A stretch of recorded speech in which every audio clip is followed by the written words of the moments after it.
Hi everyone, we are moving right along and into Module 11 this week, which is just a bit of a recap. So hopefully you're opening the module and you're thinking, oh, okay, there's not as much to do in this module. And you guys have been putting a lot of hard work and effort into developing your needs assessments and logic models. I was really happy with the logic models and the way that people's objectives are coming together. So those are all graded. If you have any questions, feel free to ask. But so now we're just kind of touching again on the research design aspect of the overall project. And the focus really of this week that I want you to take is on your draft. Is that the first part of your program evaluation project, the draft form of it, and getting that to me as soon as possible. So we're going to be looking at the needs assessment. And I provided the outline and the assignments attached to the assignment Dropbox within the assignments section in the class. So hopefully you'll take a look at that. And I just wanted to go over kind of using the little PowerPoint that I've got on the program evaluation recap for you. Some common questions that come up at this stage, things to consider when it comes to objectives specifically, and you know, how to kind of get yourself in that mindset of writing the first part of your overall program. While at the same time, you know, the purpose of this module and reviewing chapter 6 and looking at how you choose a research design is to kind of prepare you for part 2 of the project, okay? And so you know, the logic model is kind of the end point for your first draft, and I definitely wanted to separate it out to just make it easier on me to provide some feedback, and I think it breaks up the project a little bit better anyway, and then you'll have your peers reviewing the part 1 of this overall project for you as well and providing their feedback. So but the second part is a little bit more geared towards research and research design. So I wanted to provide you with that kind of broader overview of choosing research designs, how you might go about that, because really everything that you've done through your literature review and your needs assessment and kind of priming this idea for your program, developing a logic model, setting objectives, all of that is going to inform which design you choose, which type of research design you choose to actually do the evaluation piece of it. So again, you know, program evaluation and research are two different things, but within program evaluation comes a component of research. And so, you know, it's important to touch on that and make sure that you're developing or that you're selecting a research design that fits the needs of your program, that makes sense for the program that you are proposing. So reminders, a couple little reminders here. So yes, this the part 1, your draft version of your needs assessment is the same topic that you've been focusing on through discussion posts and giving feedback to each other on, the same logic model that you used before. You know, I don't expect that you change your topic. I don't expect that you develop a whole brand new program to research, provide literature on, and all of that. So yes, same topic as you've been working with throughout the entire semester.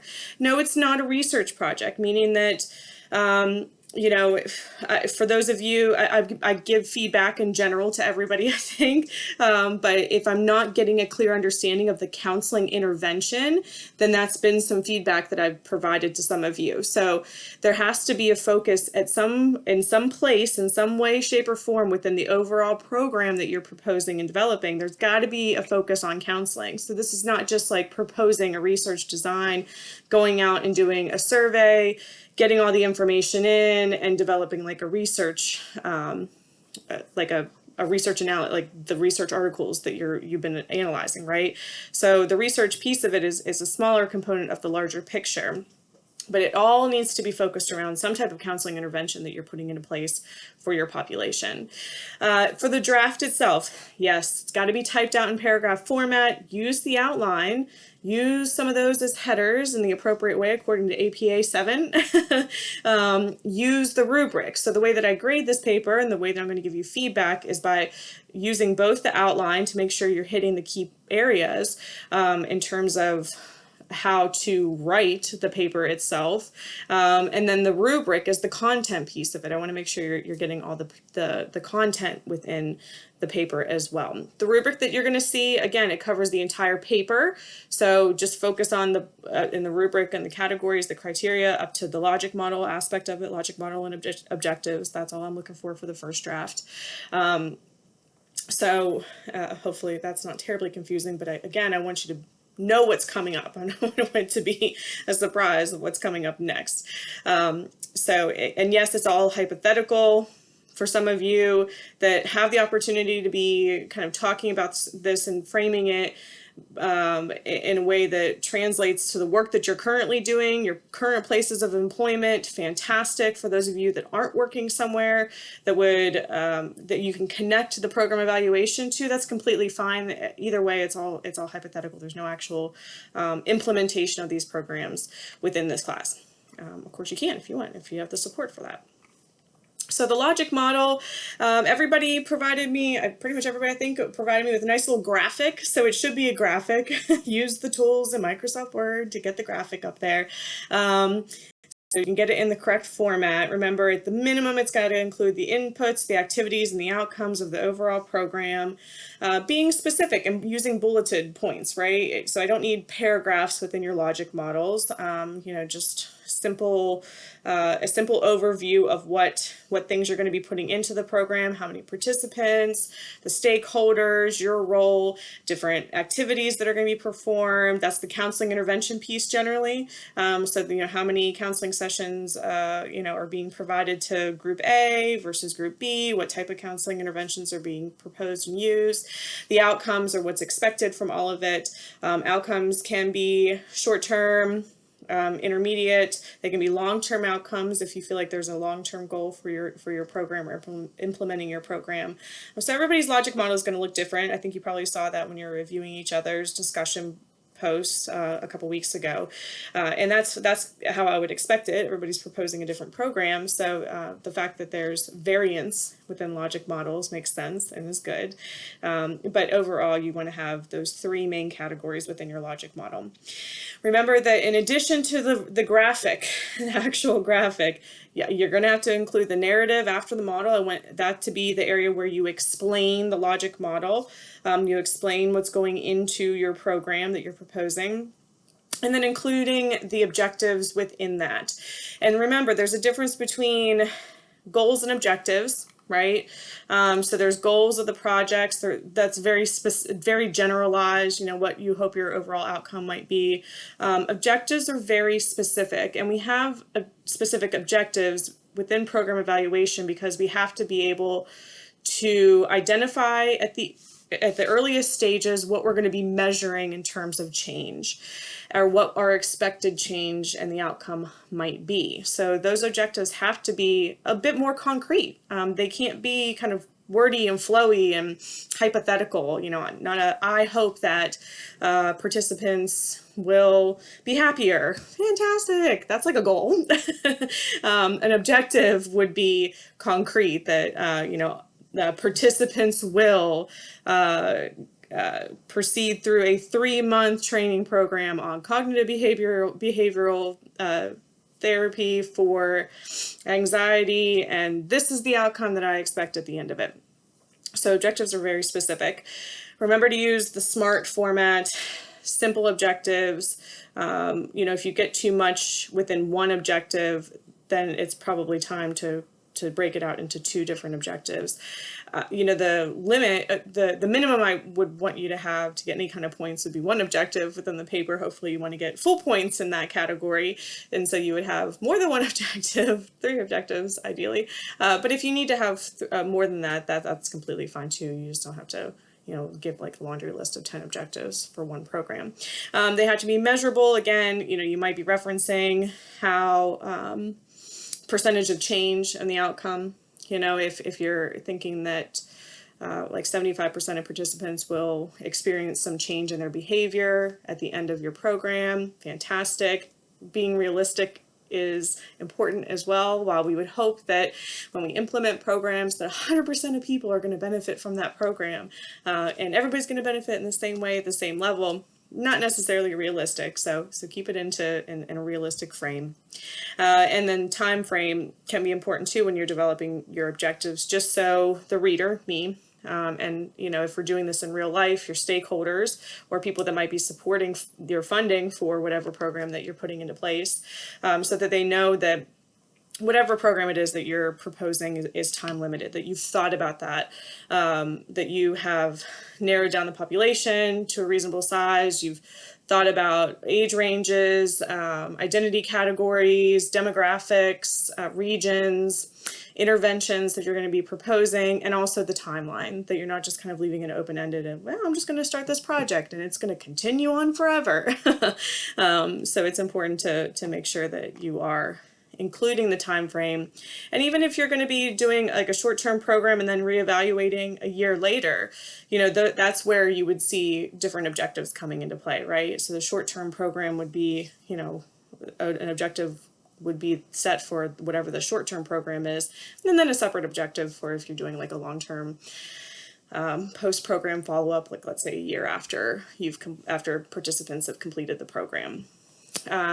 Objectives are again, important to write in counseling, and I do like to make lots of connections back to our codes of ethics, but we're not, if you're thinking about objectives and how we use objectives in counseling, yes, in counseling research, we of course are going to be setting objectives for any kind of research we're doing.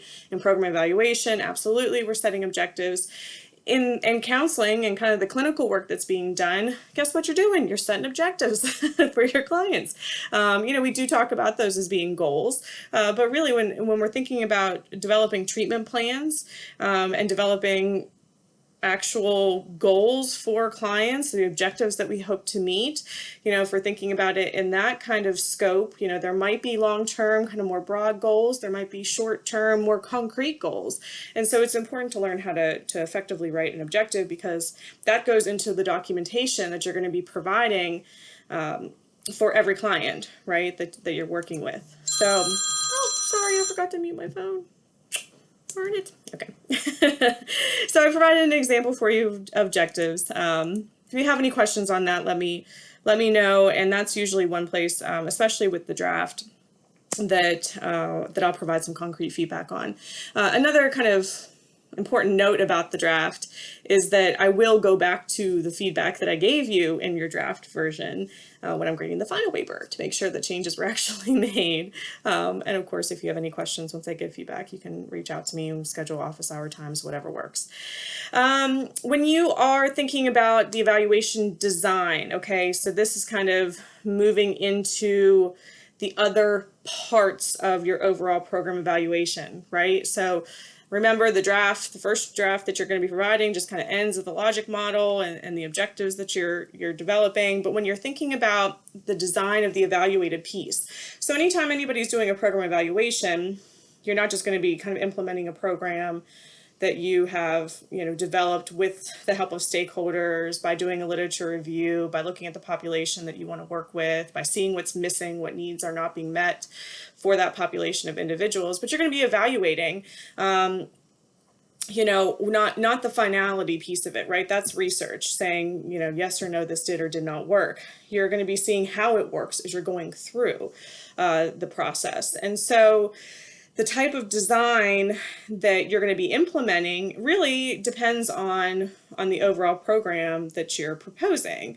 And so, that's where you have that leeway or that freedom of choice, right? That you can choose and take into consideration, if you are providing, the intervention within a controlled area, is it like an inpatient setting versus just having clients that might typically come into like an outpatient or individual group counseling, group therapy process, I guess that's what I'm trying to use. What type of setting are you planning on implementing the program in? How much control would you have as the quote-unquote researcher, right? Evaluating your program, how much control do you have about the environment, about any kind of external variables that could come into play? And when you take all of that into consideration, then it kind of helps narrow down what type of research design you might be using. So most of all of you have identified or started to identify the types of assessments that are going to be gauging progress, right, in your evaluation process. And so you would need to be doing something with those numbers, with those values. So if you've got people taking the Beck Depression Inventory at the beginning of your program, 3 months in, and 6 months after, what are you doing with the information that you're gathering from those participants? How are you running that analysis, right, to find out if the program had any kind of impact on the participants as you were going through? I will be asking for specific counseling related assessments to be cited within your papers when you're working on the second part of the overall program evaluation project. So if you haven't started looking for those, I would encourage you to do that. Make sure to check out the Mental Measurements Yearbook. Measuring Rehab Outcomes is another resource. All of those are available to you through the WVU library. If you have problems finding them, let me know, and I can kind of walk people through it. But there's lots of different counseling related assessments out there that have been validated and used in some cases for decades. So don't think that you would have to kind of hypothetically design a survey instrument. I want you to do some work on the back end and see if there's something out there that you could be using. And believe me, in the real world, when you're doing a program evaluation, when you're developing some type of program to implement for counselors, the last thing that I want to do is spend even more time developing a survey and trying to validate it prior to giving it to my participants. I want to use the things that are already out there to make my life easier. And fingers crossed that I find them. And if you need to develop an assessment or design a survey, of course, the simpler the better, right? You want to have people or participants not having to spend a ton of time on taking an assessment. That's why when we see these counseling intervention assessments, they're relatively short, they're kind of brief sometimes, easy to access. People tend to lose interest if they have to sit down for a half an hour and complete a survey. And so from the data analysis perspective, these are just kind of things you need to consider as you're, again, thinking about writing up this piece of it for the second part of the program evaluation project. But what would you expect to do with the data? Are you going to disseminate it to, how are you going to disseminate the information to stakeholders? How are you going to tell people what your results were? In what way are you going to frame that? How are you incorporating or involving participants in that process? So you can go back to the literature reviews that were done for the first part for your draft that you're submitting this week, and see what other types of analyses have been done in similar circumstances or with similar projects. And again, remember, no, you are not actually needing to create any fake data or run any type of fake analysis. I don't expect to see any numbers in your final paper, so that is not some type of crazy expectation that I'm going to put on you at the last minute. So yeah, I think that, again, I just wanted to spend a little bit of time reviewing the project overall, what expectations were, refresh your memory on how you can go about choosing a research design, and start to get you in the mindset of that as well. Hopefully this first part of the draft will come together easily and nicely because of all the work that you've already put in. And I look forward to getting in and reading them all. Truly, I do, because you guys are presenting really fun ideas. And a lot of the ideas you're proposing, I keep reading them. I'm like, oh gosh, this should be really cool to do in person or in real life. So it's been nice for me to read them. So I appreciate that. All right, everybody, stay safe. Have a good weekend. Hopefully everybody got an extra hour of sleep, and enjoy your Halloween.